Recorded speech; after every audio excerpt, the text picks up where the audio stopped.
Hello everyone and welcome. In today's video I'll show you how to use split screen on the LENOVO tablet K11 Plus.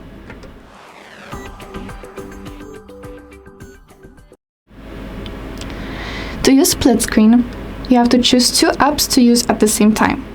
Let's say in our case it's going to be the Notes app, because I want to study. We hold down on the notepad icon and here you have split screen. And now let's choose Chrome, because let's say I'm studying. And now you can choose two apps simultaneously. You can also make one app bigger, one app smaller. And you can change them up by double tapping this small line. And to get out of this mode, you just have to swipe up from the bottom of your screen. And that's it for today. Thank you so much for watching.